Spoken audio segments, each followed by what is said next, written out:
I'd like to start by acknowledging the efforts of City Clerk Tom Greco and City Attorney David Fifley.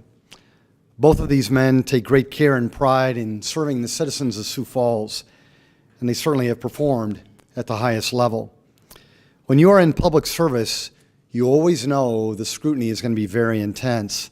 However, the personal attacks that both Tom and David have endured are not fair, nor were they necessary. On behalf of the city, David and Tom, I want to apologize to you and to your families. The city government of Sioux Falls, South Dakota has a long-standing record of being one of the most productive, most fiscally responsible, and most citizen-responsive governments in America. Our citizens as a whole, they back that up, and they're proud of our accomplishments. They lift us up day after day, and they encourage us to get back into the ring and keep fighting on their behalf. You know, I certainly understand how folks want to ultimately be successful in the ventures that they tackle in life. I mean, it's no secret to anyone that I have my own extremely competitive vibe. At some point in time, though, the quest or the contest, it ends. And you move on, and you tackle other challenges in life. That same thing applies with the city administration building topic. It's time to tackle other challenges that we face as a city.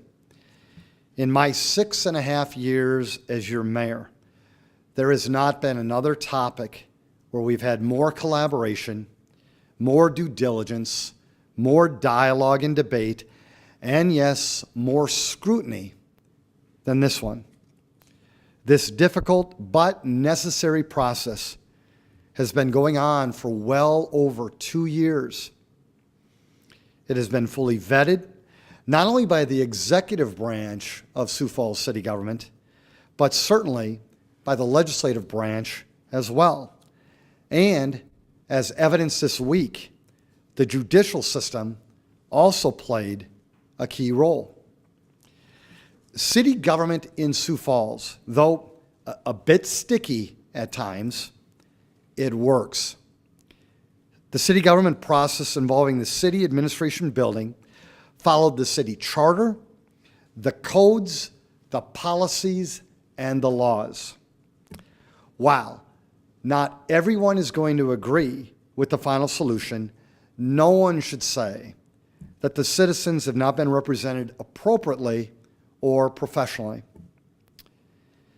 Over 80 years has passed since citizens and city leaders have come together and they invested in the building that we're standing in right now, our existing city hall.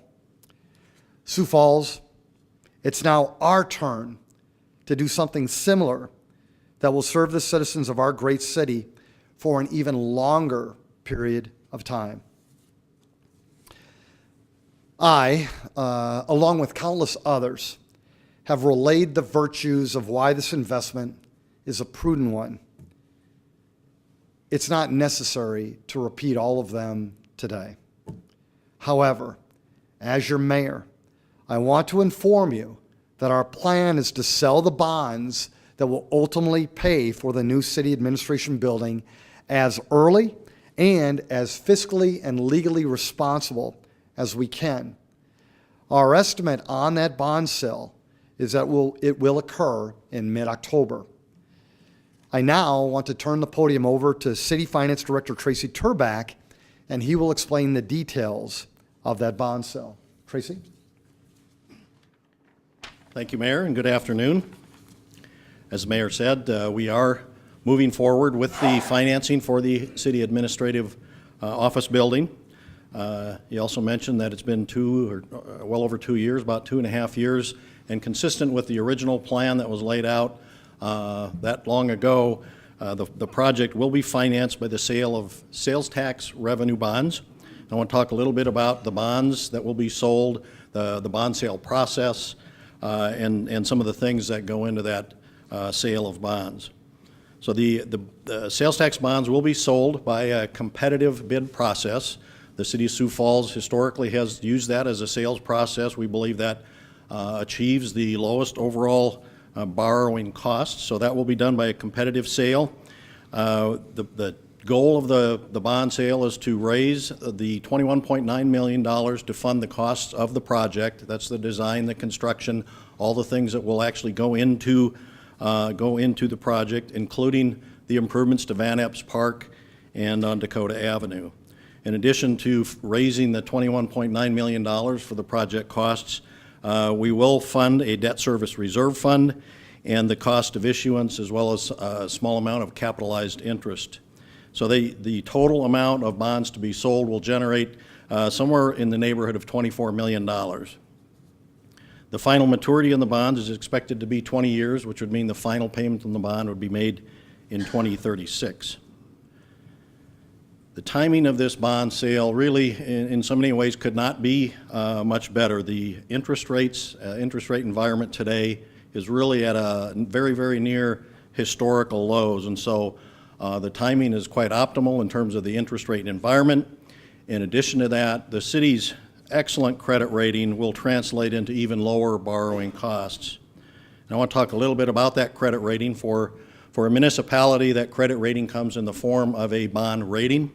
Earlier this week, we announced that Moody's Investor Services, this is an independent firm that analyzes the creditworthiness of financial instruments, and in this case, our city municipal sales tax bonds.